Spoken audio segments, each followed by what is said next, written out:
Hi, everyone. And here it is, Tuesday again. Welcome to Lovefraud Live. I'm Donna Andersen, author of Lovefraud.com.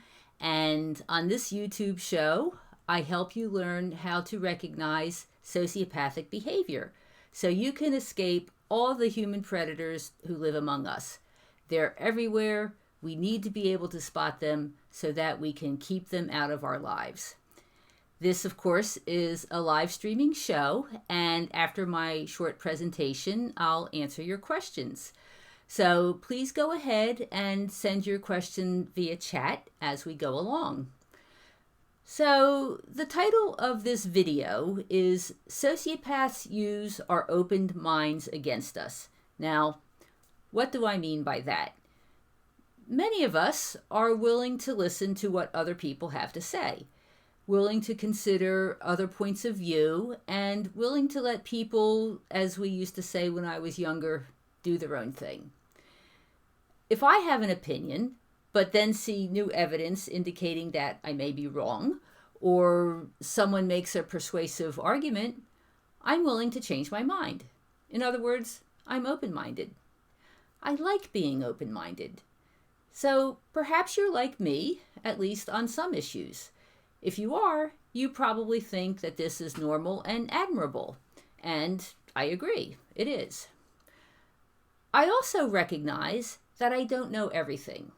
Yes, I may be expert in some areas, knowledgeable in other areas, and generally informed, but there are plenty of things that I don't know. For example, I don't know how to fix a car. I don't know how to play hockey. I don't know how to make a martini. And I'm fine with that. So being open-minded and recognizing our limitations is all well and good when you're dealing with normal people. But what happens when you encounter a sociopath? To a sociopath, open-mindedness looks like uncertainty, and uncertainty can be manipulated. So that's what sociopaths do. From the moment we meet them to the end of our involvements, sociopaths are targeting our open-mindedness and any uncertainty that we may have. So when you encounter a sociopath, he or she may make outlandish claims, except you don't recognize that they're outlandish. I'll give you an example from my story, which Cece was just talking about.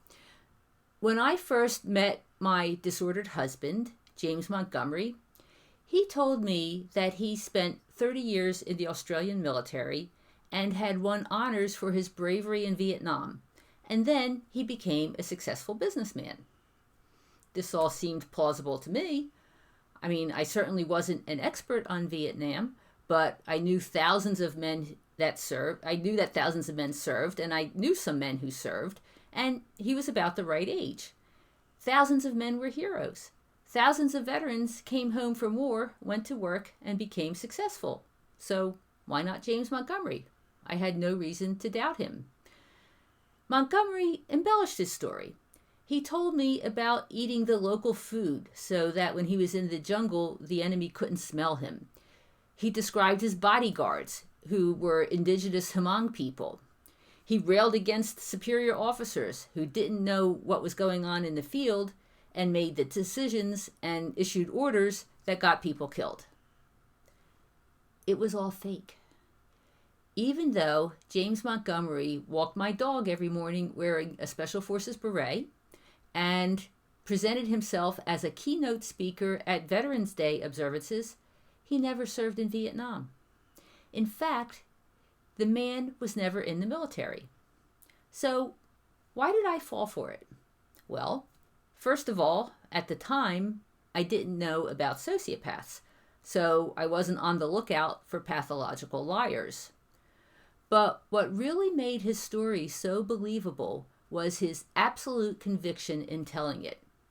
He never showed a moment's doubt or hesitation.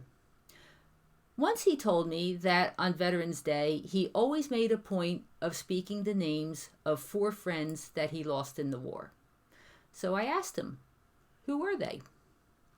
Montgomery then slowly and deliberately answered with the 4 names. Do these men actually exist? I have absolutely no idea. Now, I could never lie like that. I might be able to manage a small lie, like, I'm sorry, officer, I didn't realize the speed limit was 25. But to fabricate my entire life story? No way could I ever do that. Sociopaths, however, are accomplished liars. They've been lying all their lives, and they have perfected their craft. Their words sound like the truth because they feel entitled to lie. They feel entitled to say whatever will get them what they want, and they speak with absolute certainty. In fact, they are so good at conveying a sense of authority that they can impress not only those of us who are open-minded, but actual experts. So, how is this possible? Because in communication, style matters more than substance. Now, believe it or not, this has been proven by research.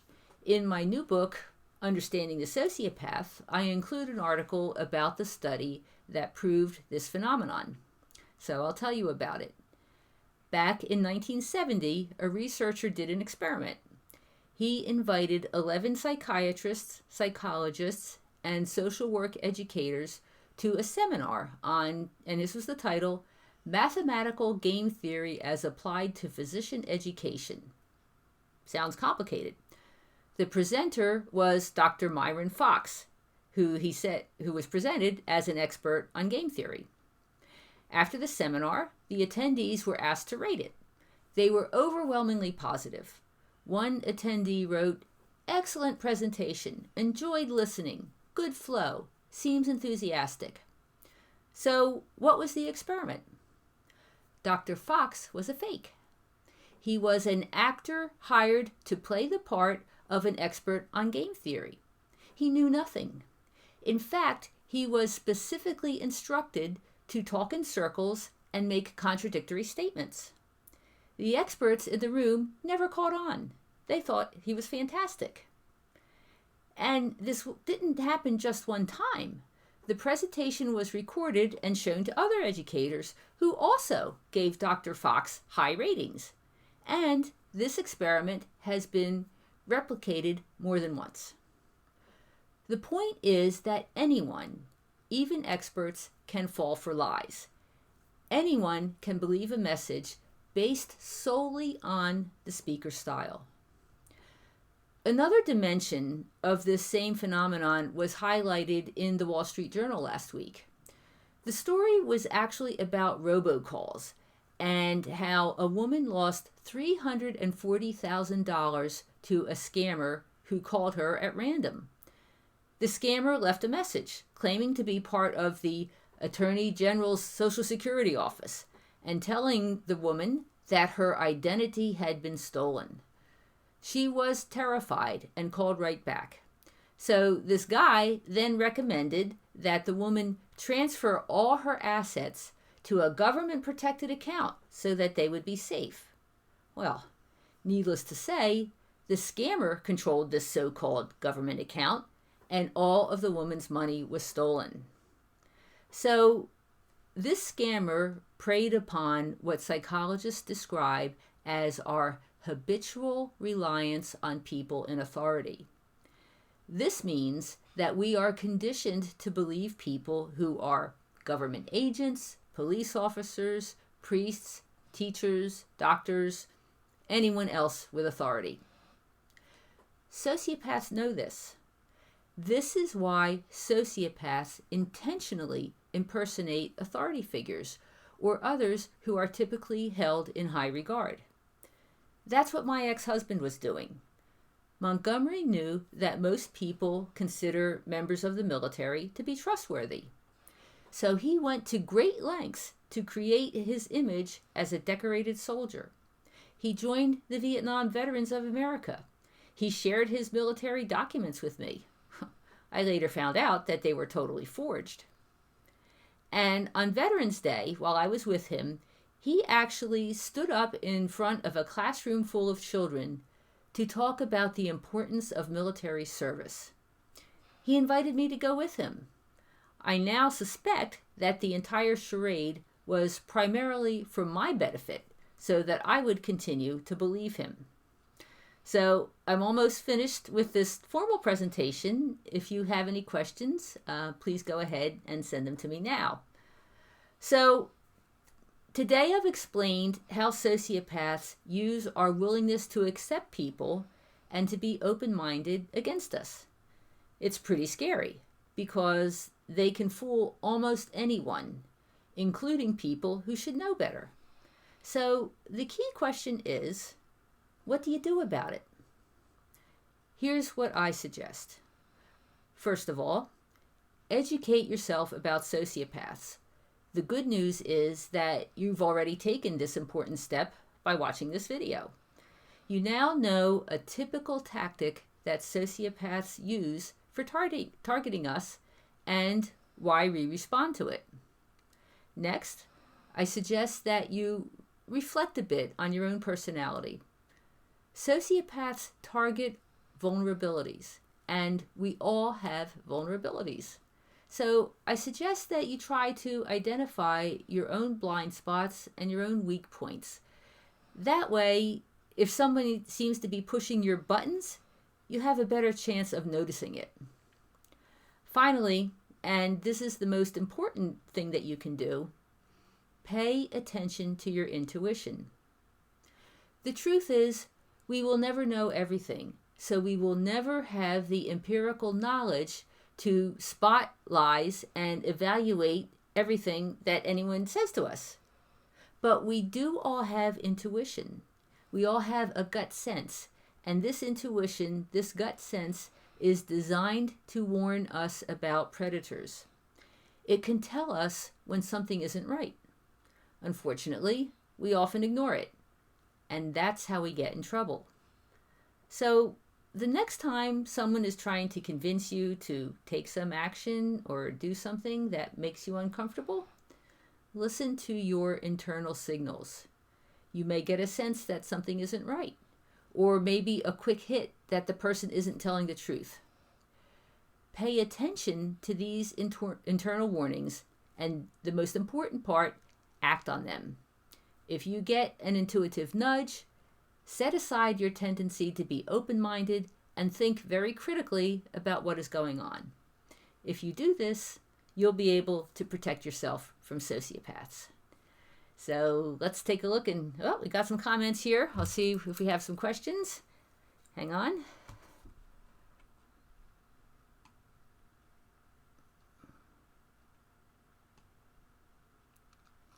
Okay, Forever Healing says she's paying attention to one of the most informed persons on the internet with this type of disorder. Well, I'm good you're paying attention. First survivorship, first time here. Welcome, survivorship. Okay, here's a question from CC is me. Do they know if they are lying, or do they believe their own lies? Now, this is a question that gets asked a lot. The key thing here is to understand that sociopaths are not delusional, okay? I mean, they're not like schizophrenics who are like hearing voices, or they're not experiencing hallucinations, unless they are also schizophrenic, which is possible. But most sociopaths, their brain is fine as far as being able to recognize what's going on. They're not delusional. They're not hearing voices. So when it comes to their lies, personally, I think they know that they are lying. But the fact is that they are so entitled that they believe they are entitled to get whatever they want, whenever they want it, and how they want it. So they don't want anything to stand in their way. So believing that they are entitled, they believe that they are entitled to lie in order to get whatever it is that they want. So they do, and they have no qualms about it. And this is a reason why sociopaths can pass lie detector tests, because lie detector tests are designed to measure physical responses that indicate some level of anxiety. They measure if you're sweating or if your pulse, your heart rate goes up or something like that. Well, sociopaths consider themselves totally entitled to lie, totally entitled to see whatever they want, so they don't have an anxiety reaction when they lie. They have this ability to just lie. They know that, I think they know that they're lying. I don't think that they're delusional. And so that's what they do. So let me go ahead, see if we have another question. Okay, so here we have a question from Trisha. She says, wanted to get your take on adult children that are split in the family due to father's sociopathy. Okay,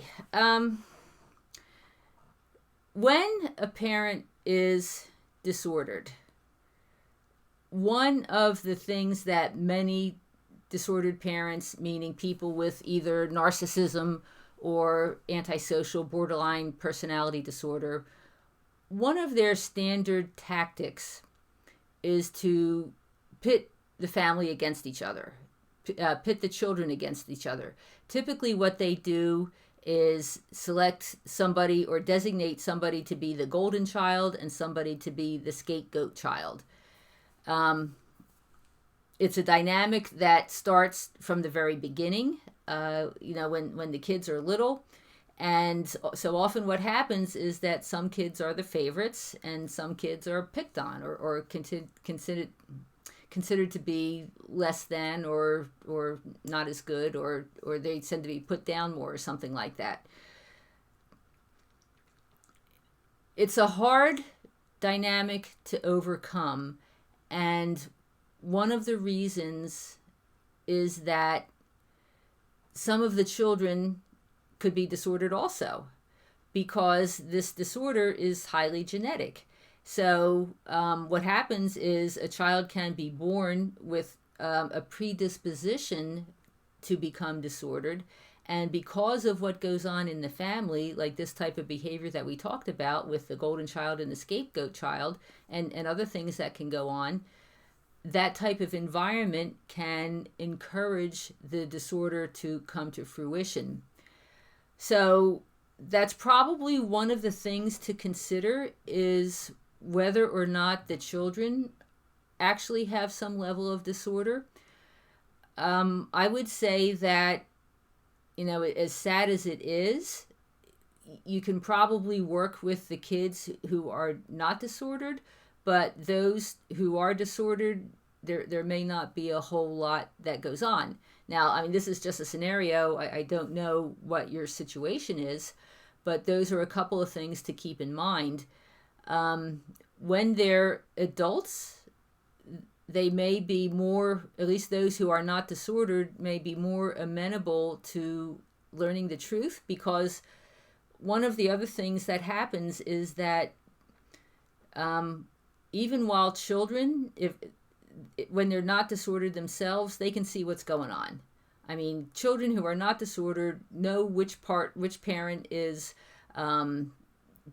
not telling the truth. They know which parent is playing games. They know which parent is picking on them, and they know which parent is doing their best to provide a good home and a loving environment. So it may be possible when the kids are older to salvage any involvement with those who are not disordered, but the ones who are disordered are following the party line with a disordered parent, and that could be a problem. I hope that kind of addresses your question. It's best I could do with the limited information. So let's see what else we have. Okay. All right, here's a statement. I do believe they believe their own lies, which is why they get so angry when you call them out on them. Yes and no, but the other thing that could be going on is that, remember, sociopaths are all about manipulation. So they don't want to admit that they lied, and one of the ways that they retaliate against anyone who calls them out is by becoming angry. And when they fly into a rage, it's a pretty scary prospect. So the effect of that is that you don't call them out on any other lies because you don't want to get yelled at again because of what you've seen what they do if you do call them out. And I've heard of many cases of people who simply were so taken aback and perhaps even traumatized by the reaction to calling them out that they just stopped doing it. So it's probably more of a retaliation than the fact that they actually believe what they're saying, because I think they know when they're lying. Okay, so what else do we have? Okay, my sociopath was an FBI agent, actually told me he could control his heart rate when he took the the lie detector test, polygraph. Well, I believe that. Okay, and what else do we have?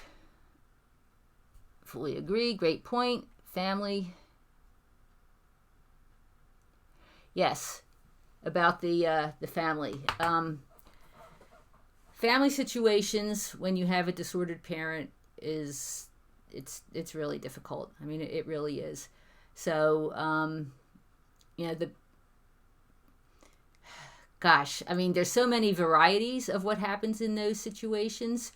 But typically what I suggest is that the somewhat healthy parent, because, after the trauma of being involved with someone like this and married and having a family with a disordered person, if you're the healthy one, do your best to work on your own recovery. Know that you did your best, and hopefully some of the kids did not get the genetic influence, and you're able to have a relationship with them. I think we have a couple more questions that came in. Oh, okay. So survivorship says, I was told narcissists were not delusional but have illusions. Okay, well, delusional means that you're not in touch with reality, and illusions in that case would mean that, like especially narcissists, they tend to think of themselves as the most powerful person in the world, or the most attractive person in the world, or something like that. So that would be an illusion, that they have this view of themselves of being grandiose and important, and which it's all in their mind. So I guess that's what the difference is. Okay. Are they capable of monogamy? Usually no. Most sociopaths, psychopaths, narcissists will cheat.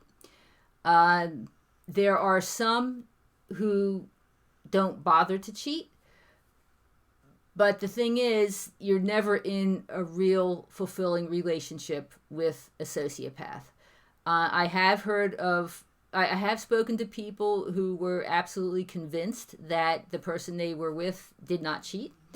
And it could be because they're just lazy, because keep in mind that a sociopath, when they get involved with somebody, always has some kind of an agenda. And if the agenda is simply to have someone, pay the bills, and all they want to do is sit around the house and not do anything, well, then they may not be motivated to cheat. Sometimes they just want someone to give them an air of respectability, so they have no reason to upset that, so they don't cheat. But even in those situations, even if the person, the sociopath, is monogamous, it's still an unhappy relationship. And the reason for that is quite simple. Sociopaths do not have the ability to love. They do not have the ability to love like the rest of us do. So it's always going to be an unfulfilling relationship. So that appears to be the end of the questions. I thank you so much for joining us today. Remember that we'll be here again next Tuesday, 8 p.m. Eastern Time for Lovefraud Live. And I'll see you later. Thanks a lot, everybody.